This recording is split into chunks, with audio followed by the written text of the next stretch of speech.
il est clair que on doit beaucoup insister sur le rôle de la commission de contrôle des finances. Certainement, la commission des finances est chargée de s'assurer de la bonne gestion financière du Grand Orient. C'est à cette commission qu'il revient de contrôler les comptes et de se prononcer sur la gestion financière du conseil exécutif durant les 3 années précédentes. Et cette commission doit présenter son rapport au convent et c'est suite à la présentation de ce rapport qu'on aura à accorder des charges ou non au conseil exécutif pour sa gestion. Il y a aussi encore une précision, et vénérable Dimitri, vénérable Didier, qu'il faut apporter. Je n'ai remarqué, il n'y a aucun article qui donne droit autorité au conseil permanent d'agir à la place de la commission de discipline de la Grande Chambre symbolique en matière de justice. Ah oui, là, vous êtes en train de toucher un nerf sensible. Définitivement. Parce que par le passé, et même jusqu'à présent, on sait voir le conseil permanent agir comme tel. Oui, à plusieurs reprises, on a pu remarquer que le conseil permanent a eu à mener des enquêtes ou à se prononcer sur, à donner son avis sur des décisions de justice ou des décisions prises par le conseil exécutif. Alors que cela revient à la commission, à la Grande Chambre symbolique de se prononcer sur certains cas. Par exemple, sur le cas des vénérables maîtres. Donc, on a vu que ce rôle-là a été attribué pendant un certain temps au conseil permanent. Et, vénérable DJ, si je ne m'abuse pas, dans votre cas, je me rappelle que le conseil permanent Alors, s'était mêlé de la partie. Oui, certainement. En tant que membre de la Grande Chambre symbolique, les règlements sont clairs que un membre de la Grande Chambre symbolique n'est redevable que par devant le conseil de discipline de la Grande Chambre symbolique. Et le convent. Et le convent, justement. Certainement. Mais justement, j'ai le conseil permanent, la décision qui a été prise par le conseil exécutif, elle n'a été soutenue que par le conseil permanent, alors que le conseil permanent n'avait pas l'autorité nécessaire pour se prononcer là-dessus. Alors, lorsque je vous dis que de nos jours, les choses se font comme bon, alors, de n'importe quelle façon, au niveau de l'obédience, c'est à partir des faits constatés. Par exemple, au cours de cette semaine, j'ai vu circuler sur différents groupes de WhatsApp une planche close du président du conseil permanent adressée à un chef de chapitre concernant une situation de conflit entre une loge de l'obédience et un chapitre de la juridiction. Voilà. Donc là encore, je me perds. Tandis que les règlements généraux en vigueur disent clairement comment régler un tel cas. Justement, et en ce sens, mes bien-aimés frères, nous sommes là pour dire les choses comme elles sont. Nous sommes là au nom de la vérité. Autant de choses qui nous prouvent encore l'importance et la portée de ce convent national ordinaire de janvier 2026. Il y a tellement de choses à rectifier, il y a tellement de choses à questionner que nous estimons que chaque délégué devra accorder l'importance nécessaire et prendre le temps nécessaire, prendre le recul nécessaire pour apprécier et pour porter les jugements nécessaires qui puissent nous permettre de rectifier.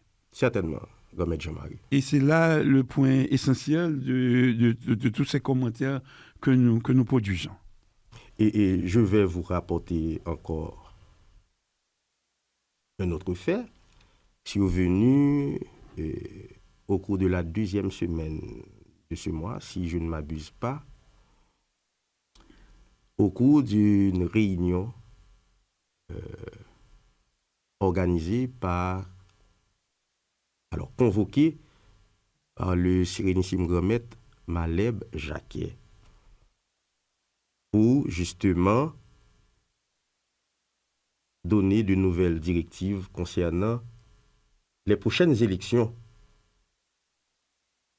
pour la grande maîtrise. J'ai bien dit, de nouvelles dispositions eu égard aux prochaines élections. Voilà que des vénérables en exercice au niveau de l'obédience et le président du conseil permanent participaient à cette réunion du conseil exécutif du Grand Orient d'Haïti de 1824.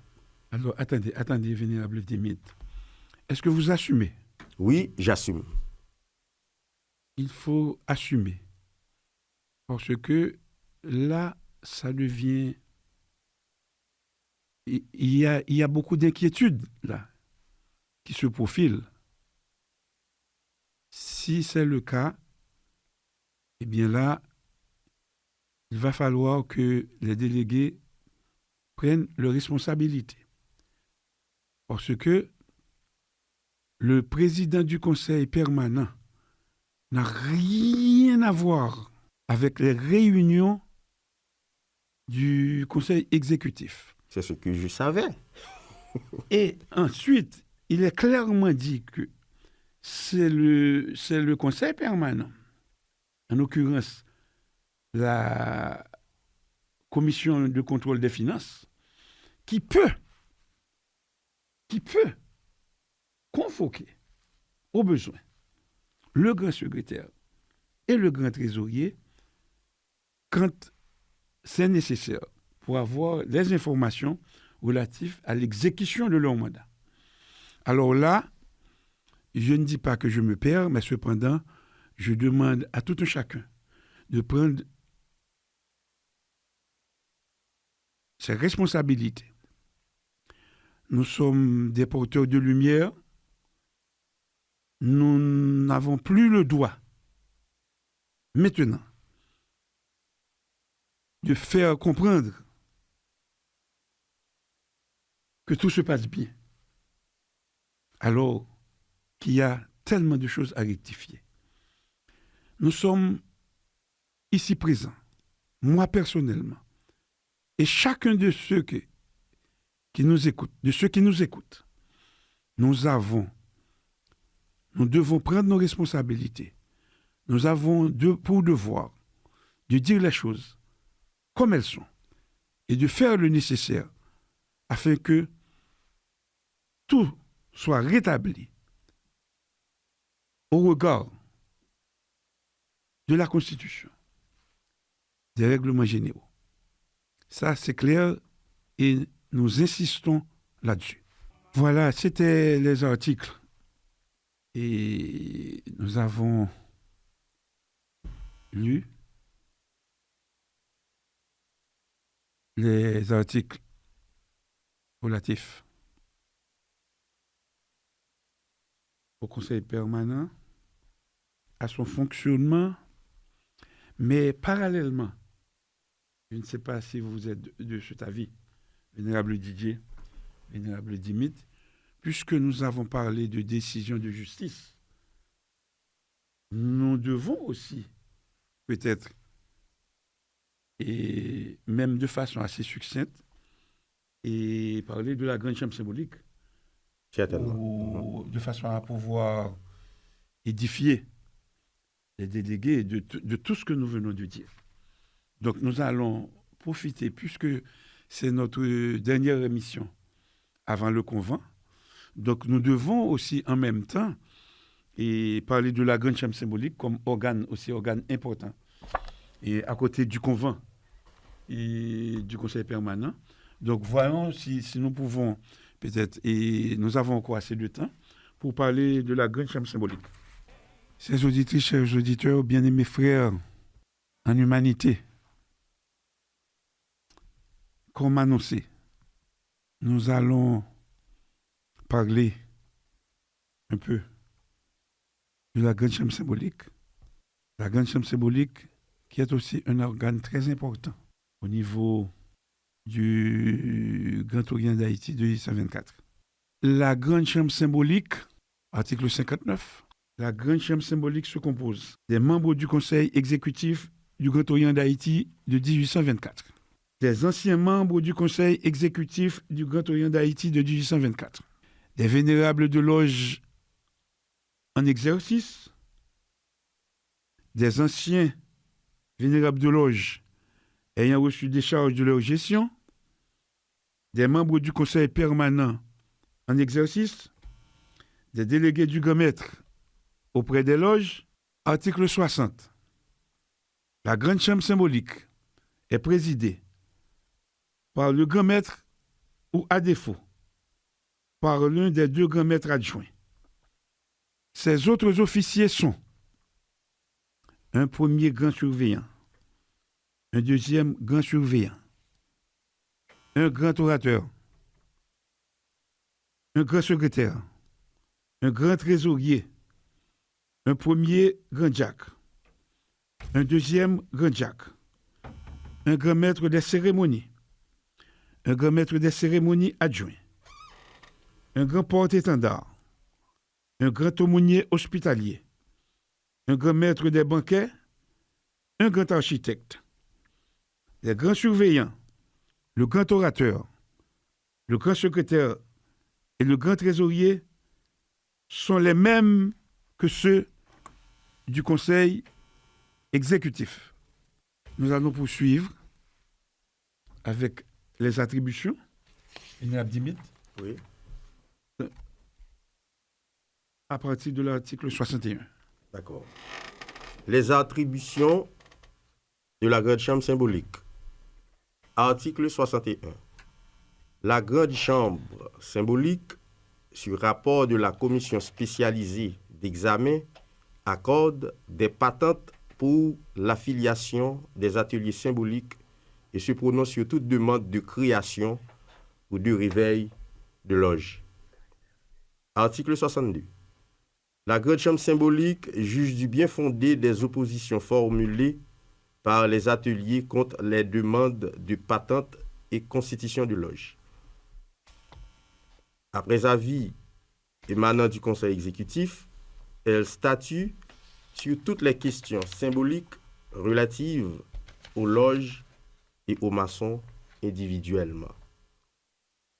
Elle est également juge de la régularité des travaux des ateliers symboliques.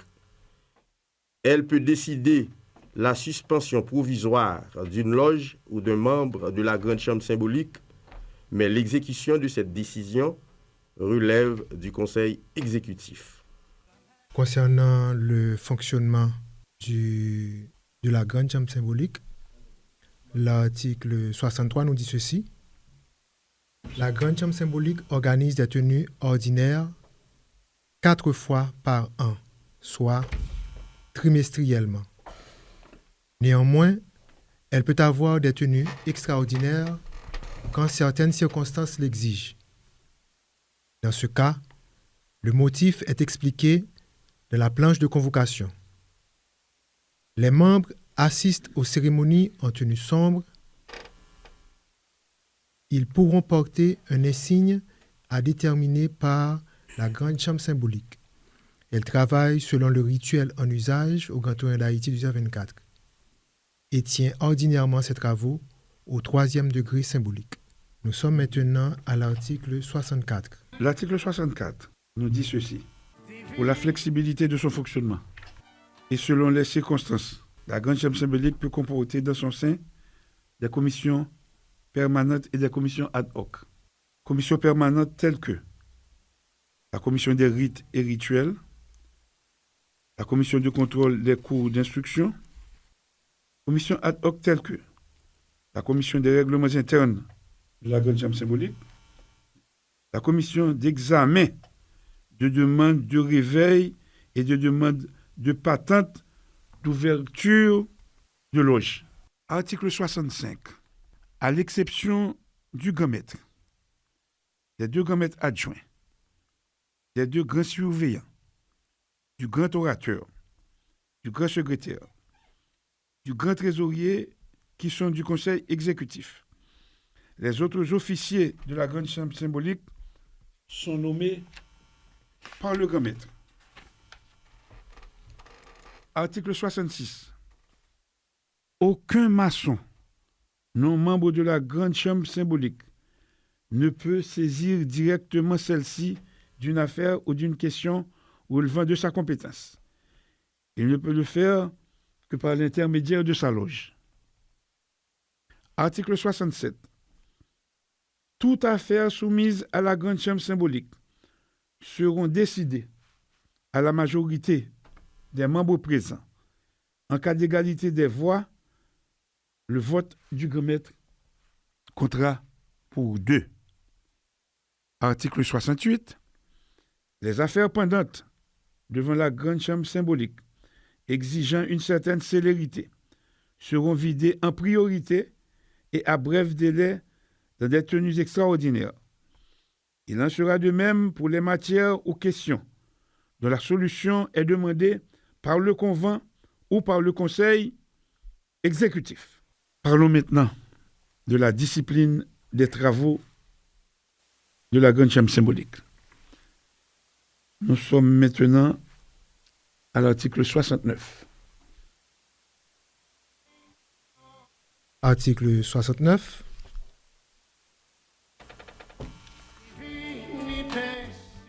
Le grand maître, entouré de ses deux adjoints et des deux grands surveillants, tiennent le maillet, signe de commandement et d'autorité.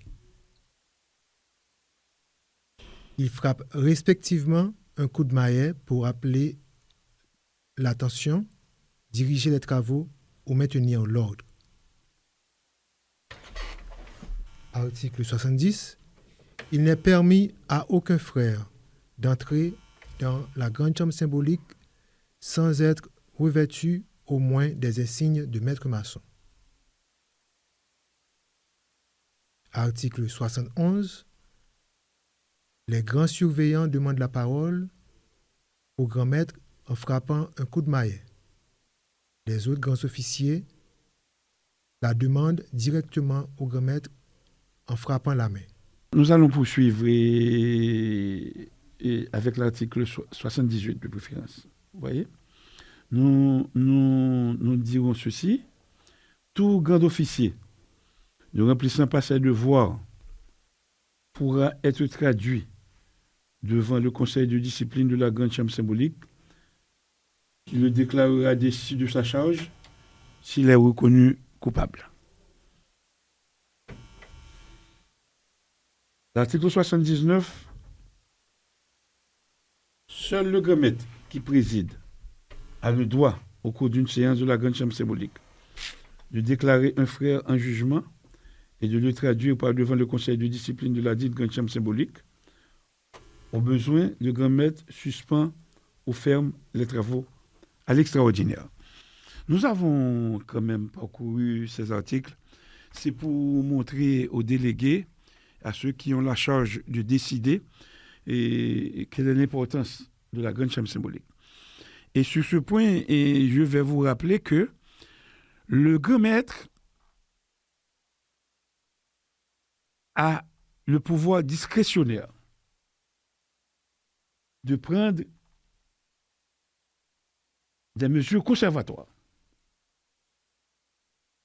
contre tout frère qu'il aurait jugé qui aurait commis quand même une faute quelconque.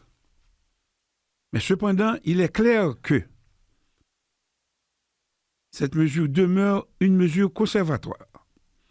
Et le grand maître a pour devoir, après 30 jours, de soumettre le dossier en bonne et due forme au conseil de discipline de la grande chambre symbolique qui devra statuer sur le cas. Après 30 jours, si cela n'a pas été fait par le grand maître, la mesure conservatoire tombe automatiquement. Oui.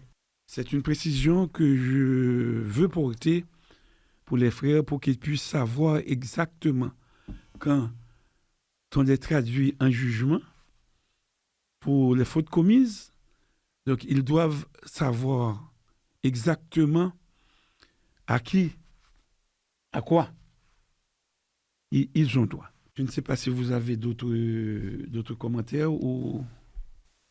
Alors, je dois attirer l'attention des frères sur le fait que durant 3 années, on n'a eu aucune réunion de la grande chambre symbolique, alors que il est clairement porté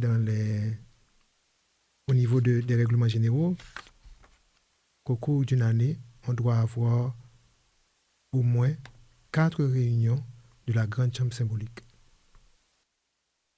Oui, effectivement, Vénérable Didier. Et là, ce qu'il faut voir, et la grande chambre symbolique est définie par la Constitution en vigueur comme un organe consultatif et juridique. Cela veut dire que le conseil exécutif et le conseil permanent ne peuvent pas se passer de la grande chambre symbolique. D'ailleurs, Grand-Maître Jean-Marie vient de lire les éléments constitutifs de la grande chambre symbolique. On y voit clairement les membres du conseil exécutif du Grand Orient ainsi que les membres du conseil permanent. Donc, cette légitimité dont on parlait au début, en lieu et place du convent national ordinaire, lorsque ce convent n'est pas encore constitué, il revient à la grande chambre symbolique de donner cette légitimité aux actes posés ultérieurement par le conseil exécutif et le conseil permanent du Grand Orient d'Haïti de 1824. Je vais vous faire aussi un rappel. Et nous avons constaté qu'il y a eu la création de loges. Il y a plusieurs loges qui ont été créées. Au total, on a 3 loges créées et 3 loges réveillées. Je ne vais pas confirmer ce chiffre-là parce que je ne l'ai pas effectivement. Mais cependant, si vous le dites de mémoire, donc c'est sûr que vous avez vérifié quelque part. Certainement. De la véracité de cette information. Alors, faisons un peu, en faut-il passer sur la création de loges symboliques. Étant donné qu'il n'y a pas eu de grande chambre symbolique. Ok, ce sont des choses qui sont liées. Vous voyez, et la création d'une loge symbolique exige quand même d'abord la présence de 7 maîtres maçons, au moins. Et au cours d'une assemblée générale constitutive, ils se réunissent en loge provisoire et arrêtent ce qui suit. D'abord, le titre distinctif de la loge, le rite envisagé, le lieu des réunions, les jours des tenues d'obligation, le collège provisoire des officiers, les règlements internes et le sceau de la loge. Okay? Maintenant, dans les 8 jours qui suivent l'Assemblée générale constitutive, le vénérable provisoire constitue un dossier comprenant la demande de patente, le curriculum de tous les maîtres maçons fondateurs et le procès-verbal de l'Assemblée générale constitutive. Ce dossier est acheminé au Conseil exécutif, qui, à son tour, le soumet à l'examen de la Grande Chambre symbolique. La Grande Chambre symbolique, avant toute délibération, désigne une commission d'enquête de 3 membres, présidée par le grand orateur, au fait de contrôler la régularité des membres fondateurs, le respect de la procédure et l'opportunité de la création de la loge. La commission soumet son rapport à la plus prochaine réunion de la Grande Chambre symbolique, qui délibère sur la demande. Au terme de sa délibération, la Grande Chambre symbolique transmet les conclusions au Conseil exécutif pour les suites nécessaires. Si les conclusions sont favorables, le Conseil exécutif en avise le vénérable provisoire et l'autorise à constituer le conseil d'administration de la loge par voie d'élection. Si les conclusions sont défavorables, le conseil exécutif informe le vénérable provisoire de la loge requérante de la décision de la Grande Chambre symbolique et de ses motifs.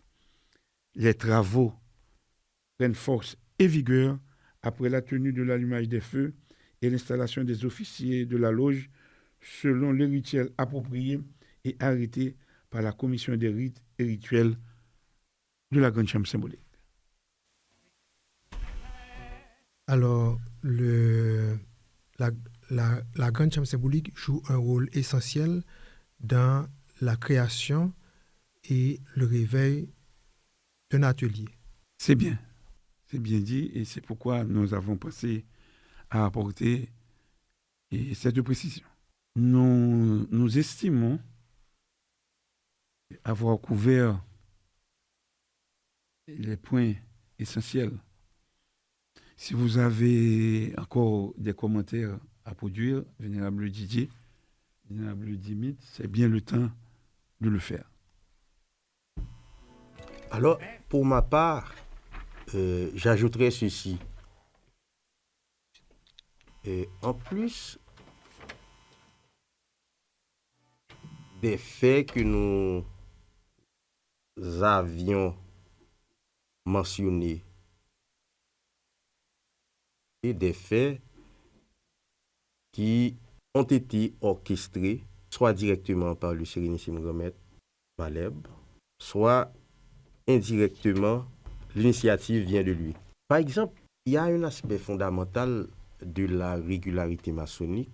Là, je touche plus ou moins les principes de régularité.